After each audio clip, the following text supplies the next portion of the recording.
what is Islam? No.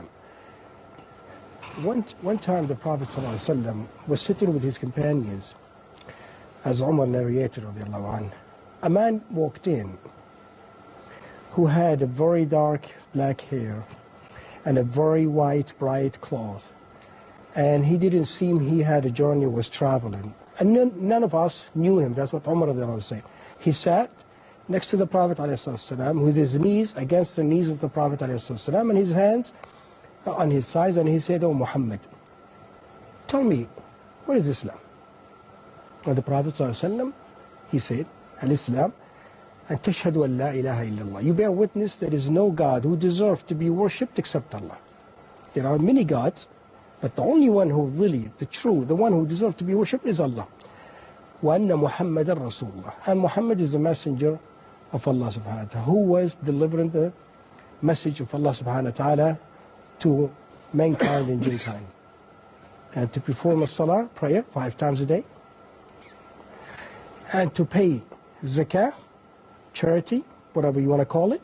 It's an amount of 2.5% of whatever savings you have or any business that you're running annually, once a year pass by, and you don't have to pay it to anyone except to the poor. You don't have to pay it to a government or an organization. Just go directly to a poor person, the needy person, and give it to them.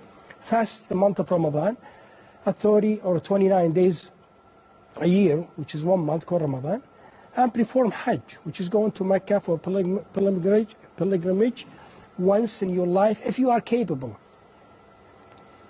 physically and financially. So that is Islam. That is the broad lines of Islam. Okay, that's the high level of definition of Islam.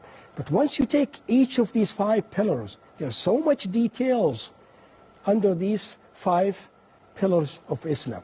When you say, Ashhadu an la ilaha illallah, bear witness there is no God who deserves worship except Allah. It means you have to know Allah subhanahu wa ta'ala, His names, His attributes.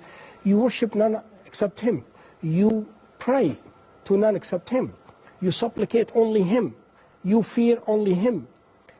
And the list goes on and on and on. And when you say, and Muhammad Rasulullah, that you have to believe that Muhammad is a human being that Allah has chosen among His creation, His people, to deliver His message. We have to obey Him. We have to obey His command and follow Him, because as Brother Sam was saying a few minutes ago, that Muhammad ﷺ came to deeply explain what our duties toward Allah subhanahu wa ta'ala have prescribed on us. Same as the salah. Perform 5 prayers a day.